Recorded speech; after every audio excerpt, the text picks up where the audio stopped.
黒沢組だっていうと力を入れてなんか撮影してるようにみんなが撮るんだけども、他の映画とは別に変わったことはしてないってことだよね。違う作品とやってることは当然同じことしかやってないってことだよね。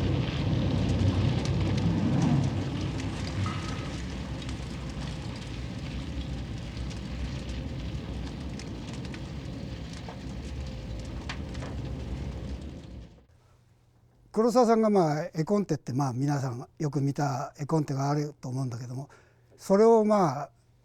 見て今日はこういう感じでいこうっていう一応やるんですけども、現場では仕事の話はほとんどこうやろうっていう話はしないです。絵コンテの中に要するに黒沢さんの指示っていうのは全部入ってると思って、もう撮影は各パートはほとんどやってますよね。衣装さんなんかはその柄までやっぱり黒沢さんが描いたなんていうんですか、色調から何か全部やってるっていうのがそういう忠実にやってるんですよね。ああいうことはシナリオっていうのはしまっとくもんじゃなくて現場で使うもんですよね。だから自分のパートで、衣装なら衣装の人とか、やっぱりここはこういうことを着せようとかってやっぱり自分で考えて、やっぱりその黒沢さんと相談すると、ああそれがいいねっていうのもあるし、その前に黒沢さんは俺はこういう色がいいんだっていうのをまたあって、それが一緒になって、だから和田さんなんかはそういうことでものすごく苦労してるわけですよ。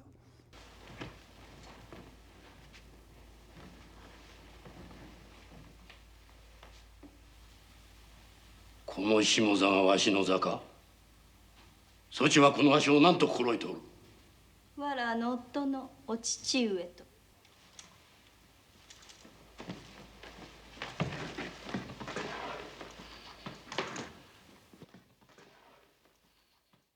そのシーンの主役があるはずなんですよ、台本っていうのは。それであるシーンが来ると家来が主役の時もあるわけですよ。だからそういう人たちを今度狙うためには要するに中台さんが殿様がいて、それを訴える人がいる場合は2台で狙えば一番簡単に取れるわけですよね、2人だから。ところが3人か4人出てくると今度はその数だけまた増やして取らないと今度処理ができないわけですよね。要するにそのシーンをワンカットで全部撮っちゃうわけですから、その長いショットでワンシーンワンカット撮るかっていうことは、要するにそのワンカットワンカットでこう刻むと何て言うんですか、芝居が切れるんですよね、流れとして。その流れを切らないために要するに台数が必要だってことなんですよね。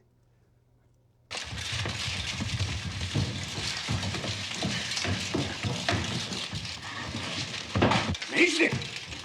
よくも殿をたぶらかし、無用の策を浪して一文字家を滅ぼしたな。今こそ思い知ったか、女の知恵の浅はかさを。浅はかではありませぬ。親兄弟の恨みのこもったこの城が燃え、一文字家が滅びる様をわらはこの目で見たかった。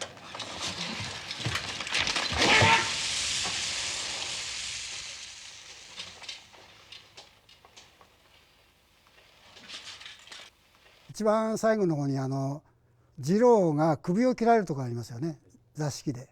あれなんかは3ヶ月ぐらいやってるはずですよ、リハーサルを。そういう芝居を作りますよね。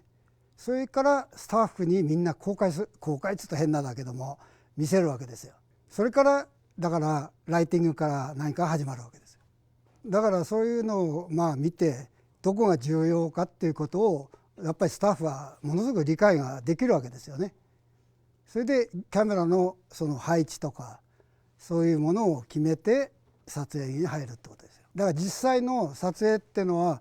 10分の撮影だったらそれこそ午前中終わっちゃうわけですよ。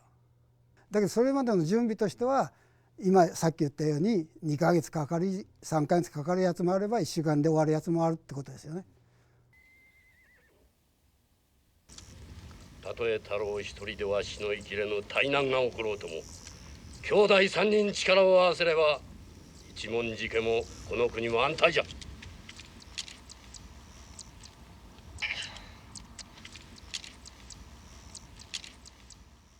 結局は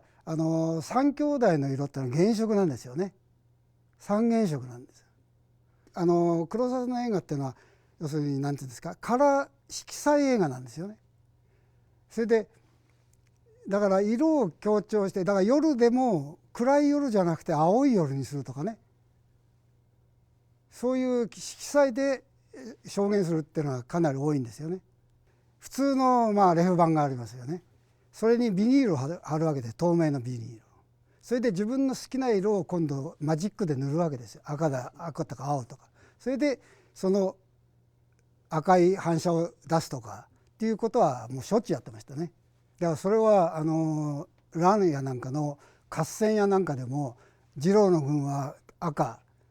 それで三郎の軍は青っていうのはそういうレフを利用してるはずですよ。いやだけど久しぶりにランを見て実際にはものすごい綺麗だなと、当人がそう思っちゃったぐらいだから、やっぱり全体が綺麗なんじゃないですかね。なぜわしはここにいる。なぜ末がここにいる。ああ、鶴丸も。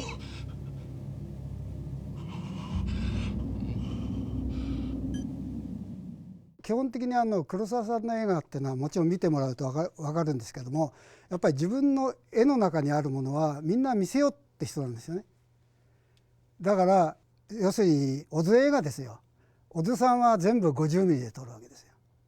それでその中で小津さんじゃないけども、そのレンズの中で表現するわけですよね。そのレンズの中っていうよりも映る範囲で表現するわけですよ。それこそ市民権、あれは全部広角で撮ってるんですよね。それはなぜかっていうと、主役が手前に置いてバックに全部いろんな場所を見せようかっていう効果が出るわけですよ。だからそれはさっき言った黒澤さんと一緒で、ピントが要するに映るものが全部合ってるっていうことは、やっぱり市民権でも全部バックから何かを見せたかったってことですよね。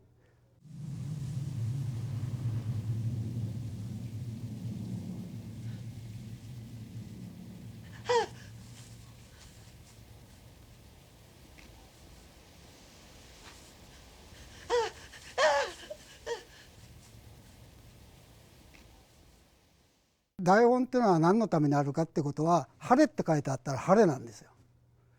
雨って書いてあったら雨なんですよ。それをごまかして撮るか自然を利用して撮るかの差ですよね。難しかった証言ってのは通用しないですね。難しいからやめるとかってことじゃないから、要するにお金が普通の日本の映画よりは使ってるわけですよ。それと普通の映画、日本映画よりも時間も使ってるわけですよ。この時間とお金ですよね。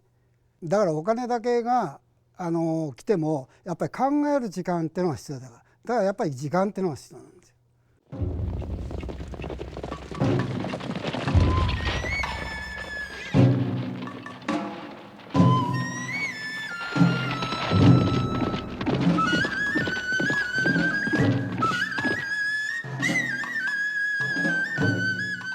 それはね、だからさっき言ったように黒澤映画ってやる映画じゃなくて見る映画なんですよ。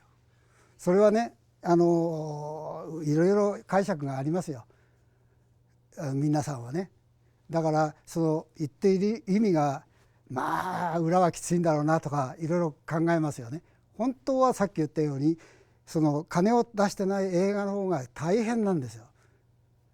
同じ効果を出すためにはね。だから黒澤さんの映画は楽ですよ。それこそ雨って書いてあったら雨が降るまで待つわけですから、晴れって書いてあったら晴れるまで待ちゃいいわけですよ。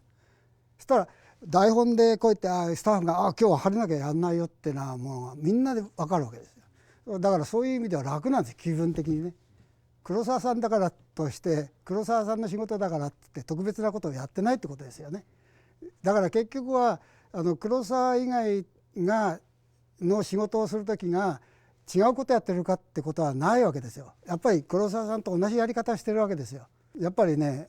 映画っていうのは考えさせるのは本当はそうなんだけども、やっぱり映画っていうのは楽しまないといけないんですよね。